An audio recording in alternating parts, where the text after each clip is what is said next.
ఇక ప్రతి ఒక్కరిని ఆదుకుంటాం. నిన్న మొంతా తుఫాన్ వల్ల గుడిసెలు కోల్పోయిన వారికి ఇందిరమ్మ ఇల్లు ఇచ్చేలా ఎకరా పంట నష్టానికి 10,000, ఆవులు గేదెలు మృత్యువాత పడితే 50,000, మేకలు గొర్రెలకు 5,000 చెల్లించేందుకు చర్యలు తీసుకుంటాం సీఎం రేవంత్ రెడ్డి అంటా ఉన్నారు.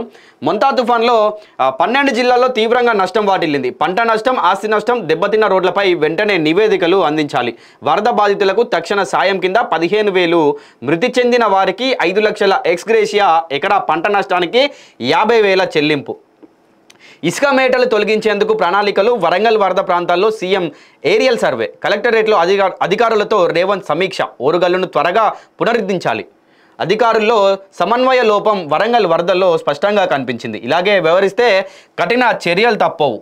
మొంతా తుఫాను ప్రభావంతో తెలంగాణలోని 12 జిల్లాల్లో తీవ్ర నష్టం వాటిల్లిందని ముఖ్యమంత్రి రేవంత్ రెడ్డి అన్నారు. పంట నష్టం, ఆస్తి నష్టం, దెబ్బతిన్న రోడ్లపై నివేదికలు తెప్పించాలని, ప్రజాప్రతినిధుల వద్దకు వచ్చిన నివేదికలను కలెక్టర్లకు పంపాలన్నారు. అన్ని వేదికలు సమీకరించి నిర్ణీత విధానంలో కేంద్రానికి నివేదించాల్సి ఉంటుందన్నారు. రాష్ట్రంలో వరదలపై సీఎం రేవంత్ రెడ్డి హన్మకొండ కలెక్టరేట్లో సమీక్ష నిర్వహించారు.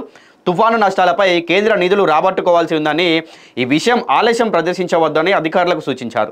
నిర్లక్ష్యం వహించిన అధికారులపై చర్యలకు వెనుకాడబోమని హెచ్చరించారు. సో ఈ నిన్న జరిగినటువంటి ఈ పెద్ద వరదలు ఏవైతే వచ్చాయో వాటన్నిటి కూడా ఈ గేట్లు ఓపెన్ చేయాల్సి ఉంది. చెరువుల దగ్గర కూడా అవన్నీ కూడా అంటే టైంలో ఓపెన్ చేయలేదన్నమాట.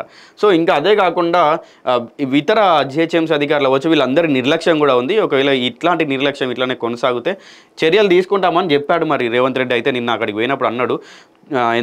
అంటే మరి ప్రజలకైతే నమ్మకం లేదు. ఎందుకంటే ఆయన చెప్పినట్టుగా అన్నీ చేయడు, అన్నీ కాకపోయినా కొన్ని కూడా చేయడు. ఎందుకంటే ఆయన ఇచ్చిన హామీలు అవ్వచ్చు, పథకాలు అవ్వచ్చు, లేకుంటే ఊరూరు తిరిగి దేవుళ్ళ మీద ఒట్లేసుడు కావచ్చు, ఇట్లాంటివన్నీ చూసుకుంటూ వచ్చారు. ఈ 2 సంవత్సరాలలోనే ఎన్నడూ లేని అవన్నీ కూడా రేవంత్ రెడ్డి దగ్గర చూసుకుంటూ వచ్చిళ్ళు.